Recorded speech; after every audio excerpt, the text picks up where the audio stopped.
Hey everyone, it's August 22nd, and that means that if today's your birthday, you share with mass murderer and family cult leader Marcus Delon Wesson, whose crimes are considered to be the worst in the history of Fresno, California. And having spent time in Fresno, that means a lot. And that is him right up there.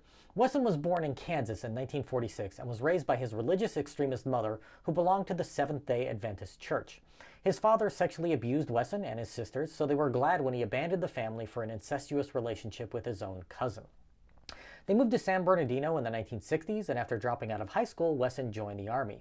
When he returned to the U.S. from serving in Europe, he began dating a married woman in San Jose, moving in with her and her children once she split from her husband.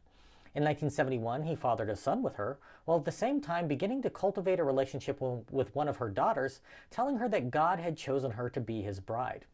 In 1974, the 27-year-old Wesson married the 8-year-old girl in a home ceremony. When she was 15, they legally married, and she became pregnant with the first of 10 children they would have together. One of the other children left her 7 kids with the couple, and the adult children provided the group with all of their income. The family moved between rundown shacks, vacant houses, and even abandoned boats, and in 1989, Wesson was convicted of welfare fraud, though it seems that no social services investigation was done of his unusual living situation at the time. He was an abusive father and husband, often beating the children and forcing the kids to be homeschooled exclusively by him. Wesson told the children that he was God and insisted on being called Master or Lord. The girls were taught that their duty was to become his bride, while the boys were told to prepare for Armageddon, and he kept the two groups separate for fear that they would become attracted to one another. He married 5 of the girls when they were between 7 and 9 years old, with each of the 5 ultimately becoming pregnant. It is believed that Wesson fathered 18 children total, with 7 women and girls, 5 of whom were his own daughters. In 2004, he announced to the family that they were going to relocate to Washington State from where they were currently living in Fresno. Several members of his extended family came to the compound on March 12th, demanding that he release the children.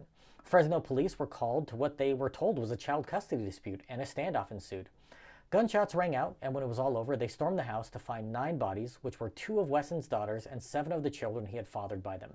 Each victim had been shot in the eye. At trial, his public defenders claimed that one of his daughters/wives had killed the children before shooting herself. Some forensic evidence may point to this being the case, but Wesson was convicted regardless based on the knowledge that he had forced the victims into a suicide pact in case of government interference in their lives. The jury found him guilty of 9 murders and 14 counts of sexual abuse, and he currently sits on death row awaiting his fate. If this is your birthday, I hope you have a great day. Leave me a comment so I can wish you a happy birthday. If you know somebody whose birthday it is today, send them this video so they can find out all about their birthday twin. And to Marcus Delon Wesson, I say, happy birthday, you bastard.